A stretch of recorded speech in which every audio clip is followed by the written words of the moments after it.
What's up, OSIMA Ball Reviews? Keegan here, and today we're looking at the new Storm DNA. Now, the Storm DNA features two new components from Storm. On the actual spec side, features the new EXO cover stock. EXO means exothermic, which just means it gets warm when they make it. No really more explanation other than that. And they do have it listed as their strongest cover to date, which is debatable when you're actually on the lane. Then we move on to the new Super Coil. I'm double checking that that's what it's called.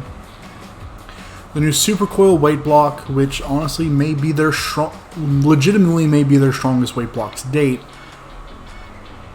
With a 247 RG, so super low, a 53 differential. Once again, on the higher side, not the strongest, but it has a PSA of 23, which is a super strong mass bias.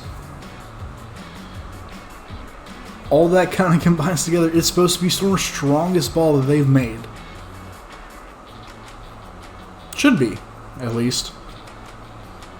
This is a new type of video. This is a first impressions video. This is not going to be my final impressions on the ball. There are certain things I haven't done to it that I normally do. This is me throwing this out of box, not doing anything to it, on a house shot. Me trying to replicate what most league bowlers are going to see if they get the ball drilled right before league starts. Granted, it's not in league. This is kind of like the first game, if anything. Without further ado, let's get into the ball reaction. Alright, so here we are on lane with the DNA, and these are a lot of my first shots of the ball. I didn't really edit a lot out unless I just tried something stupid to try to get the ball to do what I was wanting it to do. And as you can kind of see, this ball isn't really doing as much as you kind of want it to do.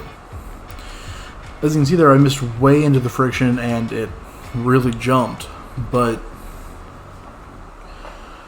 the DNA, you can see where the core really wants to try to move. You can like see where it starts to flare. You can even see where the cover is at least attempting to try to do what the core is trying to do. And I think the issue isn't really coming from either of those parts. I think it's coming from the surface, because we're at the tail end of game 1 around this point in the video, and the ball was probably at like 4,000 grit already, even though I was throwing it out of box and it was listed at 2,000. This was not a good test of the ball. That's not saying this isn't valuable information. I'm just saying this did not put the ball through the paces that I would say it's designed for. I think that this ball absolutely needs just a full surface reset. Go 500, 1,000, 2,000. That is what I will be doing on Sunday morning, right before I actually do a sports shot test with this ball. Because I can see what the ball is wanting to do, but I also see where the limitations are on it. The surface is kind of making it very over-under and inconsistent, which is not very good for a ball that's supposed to be super strong. Because on paper, this is supposed to be Storm's strongest ball that they have ever made when you look at everything put together. And simply put, at this surface and what I have seen from it, that is just not true. What we kind of heard from the pros whenever this ball was like first starting to trickle out was that it was the ball that if your reality wasn't shaping enough, your gym was always going to be too slow. But if you needed both traction and shape, just overall ball motion, this was the ball to go to. And from what I'm seeing, I can't really get behind that statement. However, as I said, that ball cover shined up extremely quickly.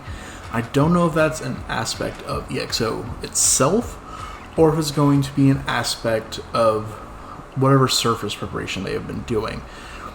I've heard other people say certain adjectives that I'm not going to repeat here because I want to stay in Storm's good graces.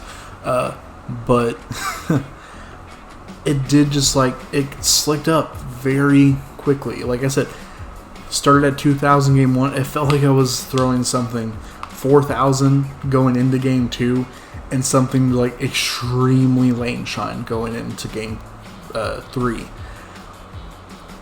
And that's not really built for success.